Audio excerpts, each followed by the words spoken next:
tout un processus apprenant, c'est le cas de le dire, où la richesse de ce que vous avez proposé et l'interaction avec des éléments qu'on avait préparés avec Odile, Emmanuel et Agnès montre bien à quel point on est vraiment sur le terrain de la richesse fondamentale, c'est-à-dire de ce qui compte, et qu'on peut progresser vers des outils. On a vu du côté de la comptabilité, mais on voit aussi qu'il y a de plus en plus des outils du côté des systèmes d'échange. Alors, des systèmes d'échange monétaires complémentaires, par exemple, et la loi de l'ESS, pour la première fois en France, a reconnu dans le Code monétaire et financier la possibilité qu'il y ait des monnaies territoriales qui circulent, donc ça c'est pas sans importance.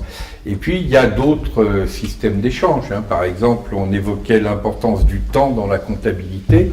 Vous avez de plus en plus des systèmes tels que les accorderies qui ont été créés au Québec et qui permettent des systèmes d'échange de temps. Il y a les systèmes d'échange de savoir, les réseaux d'échange réciproques de savoir. Donc on se rend compte, si tout ça rentre en synergie sur des territoires de valeur, c'est-à-dire l'ensemble des acteurs, et il y en a beaucoup plus qu'on le croit, d'ailleurs y compris, il n'y a qu'à regarder le 11 janvier, puisque Irène a commencé comme ça la journée, le 11 janvier a exprimé, et pas simplement en France, un territoire de valeurs où des acteurs qui croient à des valeurs aussi fondamentales que la fraternité, la tolérance, etc., sont capables de se rassembler. Et à ce moment-là, si tous ces acteurs, quelle que soit leur forme juridique, entreprise, association, institution, etc., disent, nous, pour notre propre compte, on va s'appliquer à nous-mêmes ce que l'on croit et on va compter autrement nos richesses et les faire circuler autrement, mine de rien, ça peut être quelque chose d'extrêmement puissant. Et à ce moment-là, ça permet aussi d'avancer vers ce qu'on appelle le trépied du rêve, c'est-à-dire le rapport entre le R d'une résistance, mais une résistance créatrice, parce qu'on se donne d'autant plus les moyens par rapport au seuil d'insoutenabilité qu'on a repéré, de dire, écoutez, non, ça, c'est pas possible.